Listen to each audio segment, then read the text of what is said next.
on the wall a lot that, I'm so discouraged I gained weight on keto. So here's the next video on gaining weight again on keto.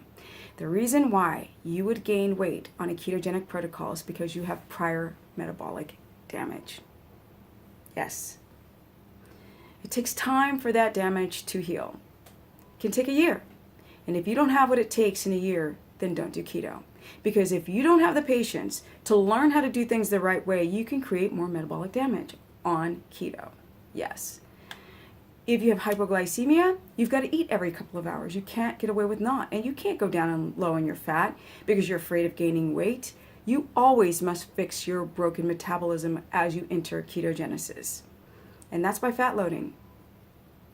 200 grams of fat is a general number. Everybody's different. But I realized by testing a lot of people that their ketones weren't being produced until they got up to 200 grams of fat. And then people are like, but I'm gaining weight.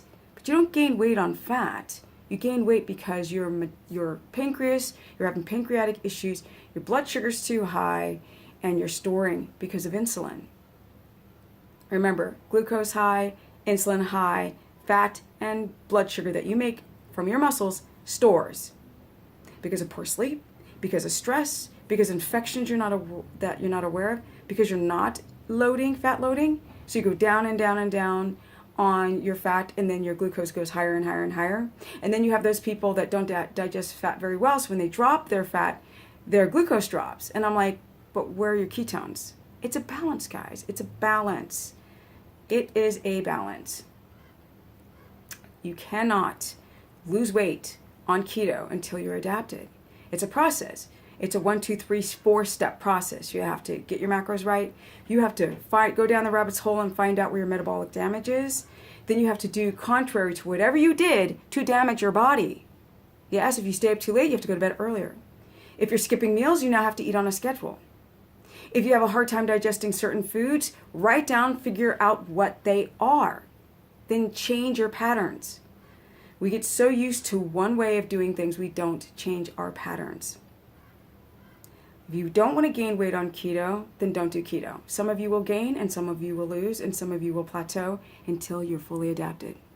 Once you're fully adapted and the numbers and the journaling and your adrenals aren't giving you the energy, it's actually the ketones, then you can drop the fat. By how much? I'm not giving a number because you guys are all going to go to that number and everyone's different. Yes, there are ways to begin to, and I think in other challenges I will go more into how you drop the fat because I want to see more people adapted before I talk about that. This is now the first stage of your keto adaptation. If you stress and if you don't sleep well, you're going to gain weight on keto because that insulin is going to store everything in your bloodstream. Not everything, but it's going to store some fat molecules. That's how you gain weight, is by keeping the stress around and poor sleep and potential infection. So fix the infection, fix your sleep, fix your stress, work out before 2, and you're good. And wait, patience and discipline. Patience.